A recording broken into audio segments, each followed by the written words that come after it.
আমাদের ডিরেক্টরস গিল্ডের সংবিধানে রয়েছে যে সংগঠনের প্রয়োজনে এই সংগঠনের শাখা বা উপশাখা দেশের বাইরে কিংবা দেশের যে কোনো জায়গায় করা যেতে পারে যদি এটা সাংগঠনিক প্রয়োজন মনে হয়।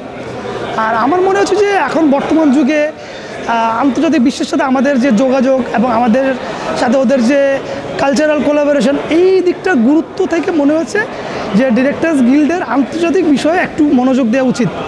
সেই পয়েন্ট অফ ভিউ থেকে আমি আমার ডিরেক্টরস গিল্ডের নির্বাচনী প্রার্থী পরিচিতি সভায় এই প্রস্তাবটা করেছিলাম যে আমাদের যেন একটা আন্তর্জাতিক বিষয়ক উপকমিটি গঠন করা হয়।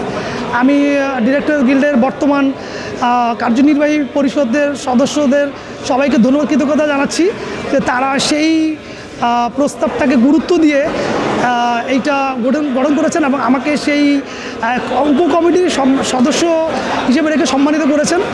আর সেই জায়গাতে আমি চেষ্টা করব আমার দায়িত্ব থেকে ডিরেক্টরস গিল্ডকে যেন আন্তর্জাতিক পর্যায়ে আমরা যেন প্রতিনিধিত্ব করার ভূমিকা রাখতে পারি এবং আমরা বিভিন্ন দেশের সঙ্গে কোলাবোরেশন এক্সচেঞ্জ এবং কালচারাল যে এক্সচেঞ্জ এই ইস্যুতে কাজ করতে চাই।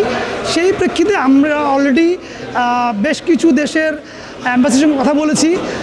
এদের মধ্যে বেশ উল্লেখযোগ্য অ্যাম্বাসি আমাদেরকে ইতিবাচক সাড়া দিয়েছেন।